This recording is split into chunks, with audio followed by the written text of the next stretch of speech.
حضرت عبداللہ بن شداد فرماتے ہیں کہ حضرت سلیمان علیہ السلام کی کرسی ہوا پر رکھی جاتی اور اس کے ساتھ جنات اور انسانوں کو آپ چاہتے ان کی کرسیاں رکھی جاتی۔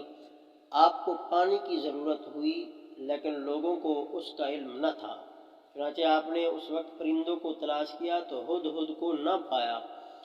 آپ نے اس کو دھمکی دی اور اس کی سزا یہ تھی کہ اس کے پر اکھیڑ کر اس کو دھوپ میں رکھا جائے۔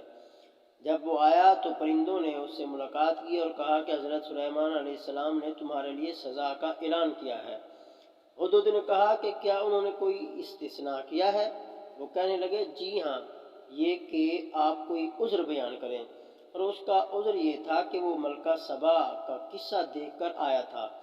چنانچہ سلیمان علیہ السلام نے ان کو لکھا انہو من سلیمان و انہو بسم اللہ الرحمن الرحیم اللہ تعالی علی وقتونی مسلمین۔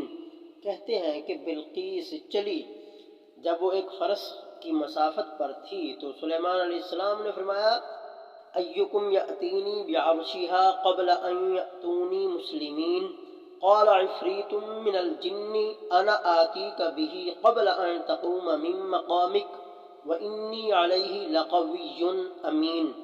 حضرت سلیمان علیہ السلام نے فرمایا میں اس سے زیادہ جلدی چاہتا ہوں۔ قال الذی عنده علم من الکتاب انا آتیک بہ قبل ان یرتد الیک طرفک۔ کہتے ہیں کہ مجھے منصور نے مجاہد کے حوالے سے بیان کیا کہ وہ زمین کے نیچے ایک سرنگ میں داخل ہوئے اور اس کو لے آئے۔ حضرت سلیمان علیہ السلام نے فرمایا اس کو تبدیل کر دو۔ قیل لها ادخل الصرح فلما رأته حسبته لجة وكشفت عن ساقيها۔